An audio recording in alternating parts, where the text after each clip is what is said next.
ఛత్తీస్గఢ్ రాష్ట్రంలోని కాంకేర్ జిల్లాలో అటవీ ప్రాంతాల్లో భద్రతా బలగాల కూంబింగ్ కొనసాగుతోంది. 2 రోజుల్లో బస్తర్ లోక్సభ నియోజకవర్గంలో పోలింగ్ ఉంది. దీంతో ఎన్నికల ముందు మావోయిస్టుల ఏరివేత మొదలు పెట్టారు భద్రతా సిబ్బంది. ఈ ఆపరేషన్ కు ఎన్కౌంటర్ కు స్పెషలిస్ట్ గా పేరున్న లక్ష్మణ్ కివాత్ నేతృత్వం వహిస్తున్నారు. నిన్నటి ఎన్కౌంటర్ కూడా ఆయన డైరెక్షన్ లోనే జరిగింది. ఛత్తీస్గఢ్ రాష్ట్ర చరిత్రలోనే అతిపెద్ద ఎన్కౌంటర్ గా చెప్తున్నారు. దీనిపై మరింత సమాచారం ధనరాజ్ లైవ్ లో అందిస్తారు. ధనరాజ్, ఛత్తీస్గఢ్ లో మావోయిస్టుల ఏరివేతకు సంబంధించిన అప్డేట్స్ ఏంటి? అపర్ణ, ఛత్తీస్గఢ్ రాష్ట్ర చరిత్రలోనే ఇది అతిపెద్ద భారీ ఎన్కౌంటర్ అని చెప్పొచ్చు. అయితే ఇందులో ఇప్పటివరకు ఎన్కౌంటర్లో చనిపోయినటువంటి వాళ్ళు చూసినట్టయితే 14 మంది పురుషులతో పాటుగాను 15 మంది మహిళా నక్సలైట్లు ఉన్నట్లుగా పోలీసులు గుర్తించడం జరిగింది.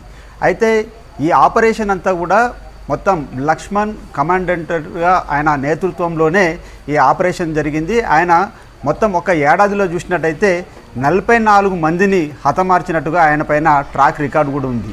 అయితే ఈ కాంకేర్ జిల్లాలో ఉన్నటువంటి చోటే బైతియా పోలీస్ స్టేషన్ పరిధిలో ఉన్నటువంటి ఈ కల్పర్ అటవీ ప్రాంతంలోనే మొత్తం మావోయిస్టులు సమావేశాలు, ప్లీనరీ సమావేశాలు జరుపుతున్నారు. అదేవిధంగా ఒక గ్రిడ్ దగ్గర గత ఏప్రిల్ నుంచి కూడా వాళ్ళు అక్కడ సమావేశాలు కొనసాగిస్తున్నారనే మాత్రం ఇటు కేంద్ర హోంశాఖకు సమాచారం అందింది. అంతేకాకుండా మొత్తం నక్సల్స్ ఆపరేషన్కు గత కొన్ని ఏండ్ల నుంచి చూసినట్టయితే చాలా వరకు పోలీసులు, సాయుధ బలగాలు, అదేవిధంగా కోబ్రా బలగాలు, కేంద్ర బలగాలన్నీ కూడా చాలా వరకు లేటెస్ట్ టెక్నాలజీ అయినటువంటి శాటిలైట్ను వాడుతున్నారు. అదేవిధంగా ఇన్సాస్ నైట్ మోడ్ సంబంధించినటువంటి గన్లను, అదేవిధంగా మొత్తం మీద చూసినట్టయితే ఈ ఆర్టిఫిషియల్ ఇంటెలిజెన్స్ సంబంధించినటువంటి ఒక టెక్నాలజీని వాడడము, అదేవిధంగా నక్సల్ సంబంధించినటువంటి ఈ భారీ అంటే పెద్ద ఎత్తున అడవులలో, దట్టమైనటువంటి అడవులలో కూడా నక్సల్స్ ఎటు నుంచి ఎటు ప్రయాణమవుతున్నారు, వారికి సంబంధించినటువంటి కదలికలన్నింటిని కూడా శాటిలైట్ ద్వారానే తెలుసుకొని ఆ తర్వాత ఈ కూంబింగ్ చేస్తున్నటువంటి దళాలకు మాత్రము కేంద్ర హోంశాఖనే ఎప్పటికప్పుడు సమాచారం చేరవేయడంతో ఈ కూంబింగ్ బలగాలు అనేటి ఈ మావోయిస్టులను ఏరివేతలో ప్రధానమైనటువంటి పాత్ర వహిస్తుందని చెప్పొచ్చు. అయితే ఇప్పుడు చూసినటువంటి అంటే ఈ కాంకేర్ జిల్లాలో ఉన్నటువంటి చోటే బైతియా పోలీస్ స్టేషన్, అదేవిధంగా ఈ కల్పర్ అటవీ ప్రాంతం చూసినట్టయితే మొత్తం మీద చూసినట్టయితే ఈ బస్తర్ జిల్లాలో బస్తర్ అనే ఈ ప్రాంతం చూసినట్టయితే 7 జిల్లాలు కూడా దీనికి ఆనుకొని ఉంటాయి. అయితే కొండగాం జిల్లా కావచ్చు, సుకుమా, దంతేవాడతో పాటుగాను మొత్తం ఇతర అంటే ఉత్తరప్రదేశ్ ఓవైపున, మరోవైపున చూసినట్టయితే ఇటు ఒరిస్సా కావచ్చు, ఛత్తీస్గఢ్ ప్రాంతాలు మొత్తం ఈ గిరిజనకు సంబంధించినటువంటి కోయా గోండుకు సంబంధించినటువంటి గూడాలు ఆదివాసీ ఉండే ప్రాంతం. ఇది మొత్తం నక్సల్ సంబంధించినటువంటి ప్రాబల్యమైనటువంటి ఈ బస్తర్ జిల్లా అని చెప్పొచ్చు. అయితే ఇక్కడ నక్సల్స్ చాలా వరకు తలదాచుకోవడం కావచ్చు, ఇక్కడ ప్లీనరీ సమావేశాలు నిర్వహిస్తున్నారు. వాళ్లకు నక్సల్స్ ప్రాబల్యం గల జిల్లా పైన కూడా ఈ కేంద్ర ఫోర్స్ బలగాలైనటువంటి బిఎస్ఎఫ్ బలాలు కావచ్చు, ఆర్పిఎఫ్ బలగాలు, అదేవిధంగా సాయుధ బలగాలంతా కూడా జల్లెడ పడుతున్నాయి.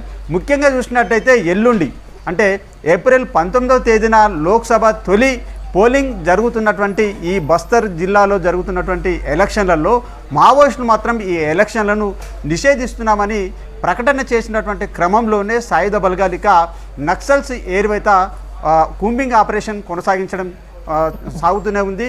గత వారం రోజుల్లో చూసినట్లయితే కూడా మొత్తం మనం బీజాపూర్ జిల్లాలో ఒక 11 మంది నక్సల్స్ కూడా హతమయ్యారు. ఆ తర్వాత మళ్ళీ ఇప్పుడు 29 మంది నక్సల్స్ చనిపోవడం అనేది మొత్తం ఈ నక్సల్స్ పార్టీకే పెద్ద ఎదురు దెబ్బని చెప్పొచ్చు.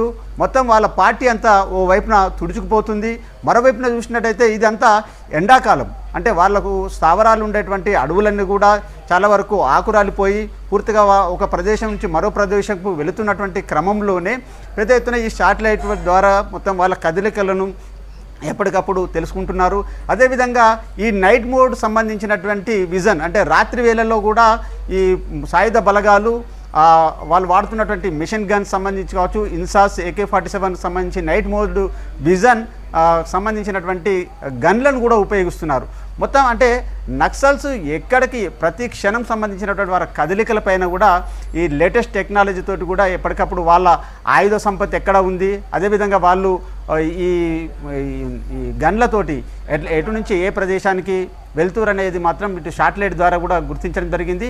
అయితే ఈ కాంకేర్లో ఉన్నటువంటి ఒక గ్రిడ్ దగ్గర ఏప్రిల్ 4వ తేదీన వీళ్ళు ఒక సమావేశం ప్లీనర్ని వాళ్ళు తలదాచుకున్నట్టు మొత్తం మీద కేంద్ర హోంశాఖకు అక్కడ శాటిలైట్ ద్వారా సమాచారం సేకరించి ఈ కూంబింగ్ దళాలకు ఇవ్వడంతో ఈ రకమైనటువంటి భారీ ఎన్కౌంటర్లో నక్సల్స్ 29 మంది ప్రాణాలు కోల్పోవడం పెద్ద ఎదురు దెబ్బ అని చెప్పొచ్చు. ఓవైపున చూసినట్టయితే మనం ఛత్తీస్గఢ్ డిప్యూటీ సీఎం అయినటువంటి విజయ్ శర్మ, ఆయన హోమ్ మినిస్టర్ కూడా ఉన్నాడు. అయితే గత కొద్ది రోజుల నుంచి అక్కడ ఉన్నటువంటి అధికార ప్రతినిధి అయినటువంటి వికల్ప్ కూడా నక్సల్స్ అదేవిధంగా పోలీసులతోటి చర్చలు జరుపుతామని కూడా చెప్పారు, అంటే ప్రభుత్వంతో.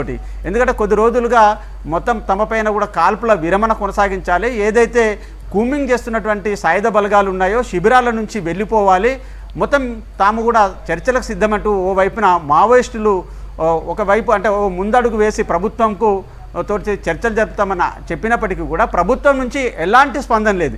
ఎందుకంటే రాష్ట్ర ప్రభుత్వంతో సంబంధం లేకుండానే కేంద్ర సాయుధ బలగాలు మాత్రం ఈ కూంబింగ్ ఆపరేషన్ అంటే అబూజ్మడ్ కేంద్రంగా ఉన్నటువంటి ఈ దండకారణ్యంలో ఈ కాంకేర్ కావచ్చు, కొండగాం జిల్లా, అదేవిధంగా సుకుమా, దంతేవాడ, మొత్తం ఈ బస్తర్ రీజియన్ సంబంధించినటువంటి ప్రాంతం అంతా కూడా నక్సల్స్ ప్రాబల్యం ఉంది. అదేవిధంగా లోక్సభ ఎన్నికలకు సంబంధించినటువంటి పోలింగ్ కూడా అంటే తొలి విడత మలిదశ సంబంధించినటువంటి పోలింగ్ జరగనున్నటువంటి క్రమంలో నక్సల్స్ పెద్ద ఎత్తున విరుచుకుపడే అవకాశాలు ఉన్నందువల్ల కూడా ఈ కూంబింగ్ ప్రత్యేకమైనటువంటి ఆపరేషన్ కొనసాగిస్తూ పెద్ద ఎత్తున కాంకేర్ జిల్లా అయినటువంటి ఈ కల్పర్ అటవీ ప్రాంతంలోనే సాయుధ బలగాలు విరుచుకుపడ్డారు. అదేవిధంగా ఇందులో 29 మంది నక్సల్స్ని ఎదురుకాల్పుల్లో కాల్చి చంపడం జరిగింది.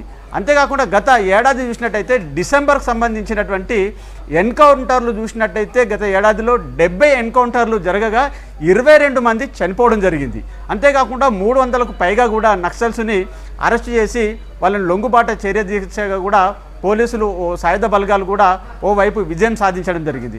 మరోవైపున చూసినట్టయితే ఈ ఏడాదిలో చూసినట్టయితే కూడా మొత్తం 70 నుంచి 80 మంది వరకు కూడా ఈ 4 నెలల కాలంలోనే నక్సల్స్ని హతమార్చడం పోలీసు రికార్డులోకి ఎక్కింది.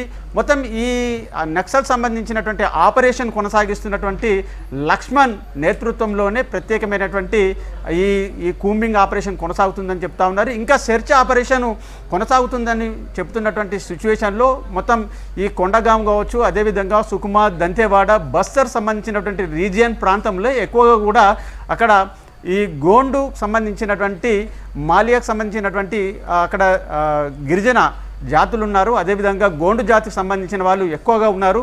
మొత్తం తక్కువ జన సమూహం ఉన్నటువంటి ఈ జిల్లాలు కావడం, అదేవిధంగా ఎక్కువ అటవీ ప్రాంతం ఉన్నటువంటి ప్రాంతం కావడంతో నక్సల్స్ ఎక్కువగా దీన్ని ఎంచుకోవడం జరిగింది. ఎందుకంటే ఇది ఎండాకాలం కాబట్టి మొత్తం అడవులన్నీ కూడా చాలా వరకు ఆకురాలిపోయి పూర్తిగా వారి స్థావరాలు కూడా చాలా వరకు కష్టసాధ్యంగా మారుతున్నటువంటి సిచ్యువేషన్లో ఒక గ్రిడ్ దగ్గర వీళ్ళు తలదాచుకున్నటువంటి క్రమంలోనే మొత్తం ఈ శాటిలైట్ ద్వారా కూడా కేంద్ర హోంశాఖ నుంచి మొత్తం ఈ కూంబింగ్ ఆపరేషన్ దళాలకు ఆ సమాచారాన్ని చేరవేయడంతో పెద్ద ఎత్తున ఈ సాయుధ బలగాలైనటువంటి కోబ్రా బలాలు విరుచుకుపడి నక్సల్స్ని హతమార్చారు. వారి దగ్గర ఉన్నటువంటి AK-47 వంటి ఆయుధ సంపత్తితో పాటుగాను ఇన్సాస్ వంటి పెద్ద ఎత్తున అంటే భారీ ఆయుధాలను కూడా మొత్తం స్వాధీనం చేసుకున్నారు. అయితే ఈ ఛత్తీస్గఢ్ ఈ కాంకేర్ అడవిలో జరిగినటువంటి కల్పర్ అడవిలో జరిగినటువంటి ఎన్కౌంటర్లు చూసినట్టయితే ముఖ్యంగా అంటే 15 మంది నక్సల్స్ మహిళలు కావడం చాలా వరకు అంటే మహిళలే ఎక్కువగా ఇందులో చేరడం, వాళ్ళంతా కూడా కొంత గిరిజన కోయ గొండకు సంబంధించినటువంటి జాతుల తెగవాళ్ళు కూడా ఉన్నారు. ఇందులో కొంతమంది ఈ అంటే తెలుగు వాళ్ళు సంబంధించి చూసినట్టయితే శంకర్ రావు అనే వ్యక్తితో పాటుగాను లలిత, అదేవిధంగా సుధాకర్ అనే వ్యక్తులు కూడా ఈ తెలుగు రాష్ట్రాలకు చెందిన వాళ్ళుగా గుర్తించడం జరిగింది. అయితే శంకర్ రావు పైన కూడా ఇప్పుడు చనిపోయినటువంటి అతను బస్తర్ రీజియన్ కమిటీ మెంబర్గా ఉన్నారు. ఆయన పైన 25 లక్షల రివార్డు కూడా ఉన్నది.